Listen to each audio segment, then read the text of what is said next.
ನಮಸ್ಕಾರ ಎಲ್ರಿಗೂ, welcome back to our YouTube channel. ಇವತ್ತು ನಾನು ಮಾಡ್ತಾ ಇರೋ ರೆಸಿಪಿ ಚಿಕನ್ ಕೈಮಾ ಉಂಡೆ ಸಾಂಬಾರ್. ನಾನು ಏನೇನು ಐಟಮ್ಸ್ ತೊಗೊಂಡಿದ್ದೀನಿ ಅಂತ ಇವಾಗ ಒಂದೊಂದೇ ಎಕ್ಸ್ಪ್ಲೇನ್ ಮಾಡ್ತಾ ಹೋಗ್ತೀನಿ. ಚಿಕನ್ ತೊಗೊಂಡಿದ್ದೀನಿ, ಅರಿಶಿನ ಪುಡಿ ತೊಗೊಂಡಿದ್ದೀನಿ, ಕೊತ್ತಂಬರಿ ಸೊಪ್ಪು, ಪುದೀನ ಸೊಪ್ಪು, ಒಣಮೆಣ್ಸಿನ್ಕಾಯಿ ತೊಗೊಂಡಿದ್ದೀನಿ, ಬೆಳ್ಳುಳ್ಳಿ, ಕಾಳುಮೆಣಸು, ಚಕ್ಕೆ, ಲವಂಗ, ಒಂದು ಏಲಕ್ಕಿ, ಶುಂಠಿ, ಕಡಲೆ ಪುಡಿ ತೊಗೊಂಡಿದ್ದೀನಿ. ಇದು ಚಿಕನ್ ಕೈಮಾ ಉಂಡೆಗೆ ಮಿಕ್ಸ್ ಮಾಡೋಕ್ಕೆ ಬೇಕಾಗುತ್ತೆ. ಮತ್ತು ಈರುಳ್ಳಿ ತೊಗೊಂಡಿದ್ದೀನಿ, ಟೊಮೆಟೊ ತೊಗೊಂಡಿದ್ದೀನಿ, ಕಾಯಿ, ಕಡಲೆ, ಗೋಡಂಬಿ ತೊಗೊಂಡಿದ್ದೀನಿ. ಹಾಗೆ ನಾನಿಲ್ಲಿ ಮನೇಲೇ ಮಾಡಿರುವಂಥ ನಾನ್ ವೆಜ್ ಪೌಡ್ರು ತೊಗೊಂಡಿದ್ದೀನಿ. ಇದು ಮನೇಲೇ ಮಾಡಿರೋದು, ನಾವೇ ಮಾಡ್ಕೊಂಡಿರೋದು. ಇವಾಗ ಈಸಿ ಆ್ಯಂಡ್ ಕ್ವಿಕ್ಕಾಗಿ ಹೇಗೆ ಮಾಡೋ ಅನ್ನೋ ಪ್ರೊಸೀಜರ್ನ ನಾನಿಲ್ಲಿ ತೋರಿಸ್ಕೊಡ್ತೀನಿ. ಇವಾಗ ಬಾಣಲಿ ಇಟ್ಕೊಂಡು ಸ್ವಲ್ಪ ಆಯಿಲ್ ಹಾಕಿ ಎಲ್ಲ ಐಟಮ್ಸ್ನು ಫ್ರೈ ಮಾಡ್ಕೊಳ್ಳೋಣ. ಫಸ್ಟು ಈರುಳ್ಳಿ ಹಾಕ್ಕೊಳ್ಳೋಣ. ಈರುಳ್ಳಿ ಹಾಕಿ ಒಂದು ಸ್ವಲ್ಪ ಟ್ರಾನ್ಸ್ಪರೆಂಟ್ ಕಲರ್ ಬರೋವರೆಗೂ ಫ್ರೈ ಮಾಡ್ಕೊಳ್ಳೋಣ. ಬೇಕಂದರೆ ಸಾಲ್ಟು ಕೂಡ ಹಾಕಿ ಫ್ರೈ ಮಾಡ್ಕೊಬೋದು, ಅವಾಗ ಬೇಗ ಸಾಫ್ಟ್ ಆಗುತ್ತೆ.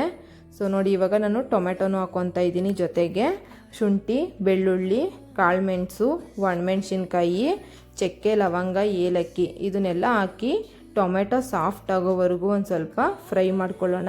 ಇವಾಗ ಇದು ಫ್ರೈ ಆಗಿದ ತಕ್ಷಣ ಕಾಯಿ, ಕಡಲೆನೂ ಹಾಕಿ ಜಸ್ಟ್ ಮಿಕ್ಸ್ ಮಾಡೋಣ ಅಷ್ಟೇ. ಇವಾಗ ಇದು ಸ್ವಲ್ಪ ತಣ್ಣಗಾಗಿದ ತಕ್ಷಣ ಇದನ್ನು ಮಿಕ್ಸಿ ಜಾರಿಗೆ ಹಾಕ್ಕೊಂಡು ಇವಾಗ ನಾನು ಇದನ್ನೆಲ್ಲ ಇದಕ್ಕೆ ಟ್ರಾನ್ಸ್ಫರ್ ಮಾಡ್ಕೊತಾ ಇದ್ದೀನಿ. ಇವಾಗ ಇದಕ್ಕೇನೆ ಸೊಪ್ಪು ಹಾಕ್ಕೊಂಡು ಮತ್ತು ನಾನ್ ವೆಜ್ ಪೌಡರ್ನೂ ಹಾಕಿ, ಜಾಸ್ತಿ ನೀರು ಹಾಕೋದು ಬೇಡ, ಒಂದು ಸ್ವಲ್ಪ ನೀರು ಹಾಕಿ ಗಟ್ಟಿಯಾಗಿ ರುಬ್ಕೊಳ್ಳೋಣ. ಯಾಕಂದರೆ ನಾನು ಇದೇ ಮಸಾಲೆನ ಚಿಕನ್ ಕೈಮಾಗೂ ಕೂಡ ಮಿಕ್ಸ್ ಮಾಡೋದ್ರಿಂದ ಸ್ವಲ್ಪ ಗಟ್ಟಿಯಾಗಿ ರುಬ್ಕೊತೀನಿ. ಇವಾಗ ರುಬ್ಕೊಂಡು ಈ ಮಸಾಲೆನ ಬೇಯಿಸ್ಕೊಳ್ಳೋಣ. ಸ್ವಲ್ಪ ಆಯಿಲ್ ಹಾಕ್ಬಿಟ್ಟು ಆನಿಯನ್ ಹಾಕ್ಕೊಳ್ಳೋಣ. ಒಂದು ಸ್ವಲ್ಪ ಆನಿಯನ್ ಹಾಕಿ ಇವಾಗ ಇದ್ರ ಜೊತೆಗೆ ನಾನು ಮೂಳೆ ಪೀಸ್ ಇದ್ದಿದ್ದು ಚಿಕನ್ನು ಕೂಡ ಹಾಕ್ಕೊತಾ ಇದ್ದೀನಿ. ಹಾಕಿ ಒಂದು ಸ್ವಲ್ಪ ಫ್ರೈ ಮಾಡಿಕೊಂಡು ಇದಕ್ಕೆ ಒಂದು ಸ್ವಲ್ಪ ಅರಿಶಿನ ಪುಡಿ ಹಾಕ್ಕೊಳ್ಳೋಣ. ಅರಿಶಿನ ಪುಡಿನೂ ಹಾಕಿ ಜೊತೆಗೆ ಚೆನ್ನಾಗಿ ಮಿಕ್ಸ್ ಮಾಡಿಕೊಂಡು ಇವಾಗ ರುಬ್ಬಿರೋ ಮಸಾಲೆನ ಇದಕ್ಕೆ ಹಾಕ್ಕೊತಾ ಇದ್ದೀನಿ ನಾನು.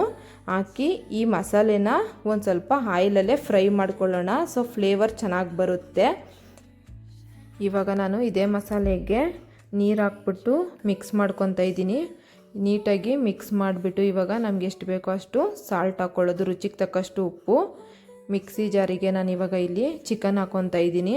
ಈ ಚಿಕನ್ ಜೊತೆಗೇ ಒಂದು ಸ್ವಲ್ಪ ಧನಿಯಾ ಪುಡಿ, ಒಂದು ಸ್ವಲ್ಪ ಗರಂ ಮಸಾಲ ಮತ್ತು ಚಿಲ್ಲಿ ಪೌಡರ್ ಒಂದು ಸ್ವಲ್ಪ ಆ್ಯಡ್ ಮಾಡ್ಕೊತಾ ಇದ್ದೀನಿ. ಇವಾಗ ನಾನು ಆಲ್ರೆಡಿ ರುಬ್ಬಿದ ಮಸಾಲೆ ಇತ್ತಲ್ಲ, ಅದರಲ್ಲಿ ಒಂದು ಸ್ವಲ್ಪ ಮಸಾಲೆ ಕೂಡ ಹಾಕ್ಬಿಟ್ಟು ಒಂದು ಸ್ವಲ್ಪ ರುಬ್ಕೊಂಡು ಇದಕ್ಕೆ ಸಾಲ್ಟು ಮತ್ತು ಕಡಲೆ ಪುಡಿ ಹಾಕಿ ನೀಟಾಗಿ ಮಿಕ್ಸ್ ಮಾಡಿಕೊಂಡು ಇವಾಗ ಇದನ್ನು ನಾನು ಒಂದೊಂದೇ ಉಂಡೆ ಮಾಡ್ಕೊತೀನಿ.